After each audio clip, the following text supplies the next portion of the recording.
که میتونه تیم مثل کرمان به از این طریق هم به گل برسه.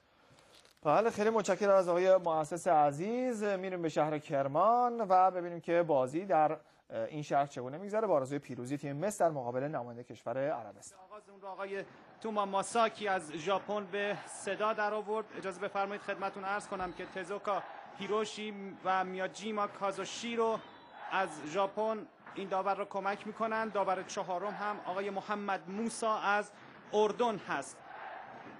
دیدار برای مسی ها به نوعی میشه گفت که از حساسیت بیشتری برخورداره، چرا که تکلیف صعود الهلال از قبل مشخص شده. اجازه بفرمایید ببینیم که تکلیف این توپ چه خواهد شد. عبدالعزیز از 2 سالی سانت میکنه و عباس محمدی از دروازه بیرون میاد و توپ از آن خود میکنه. حالا سری بازی رو آغاز میکنه محمدی. ادین هو همین ابتدای کار فرصت داره وارد محوطه جریمه هم میشه، ضربش رو هم میزنه و گل برای مس کرمان در اولین دقیقه بازی توسط ادین‌های برزیلی. یه شروع خوب از عباس محمدی و محمد الدعایی که در همین ابتدای کار تسلیم شد. ادین‌ها که خوشحالی رو به ورزشگاه شهید با هنر کرمان میاره.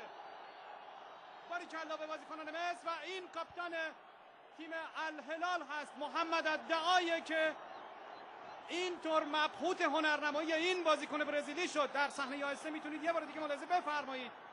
ادین‌ها پا به توپ وارد محوطه جریمه شد و کاری از مدافعین و دروازه‌بان تیم الهلال بر نیومد.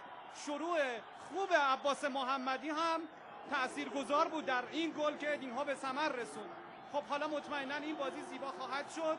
عرض می‌کردم که مصر برای صعود علاوه بر این که باید الهلال رو شکست بده، باید به انتظار دیدار تیم‌های اسد قطر و الاهلی امارات هم بنشینه که اسد اون بازی رو نبره. در اون صورت تیم مصر میتونه به همراه الهلال به مرحله بعد صعود کنه. لوکا بوناتچیش رو هم ملاحظه بفرمایید که تصویر این مربی رو همکاران عزیز من به نمایش در آوردن. اجازه بفرمایید من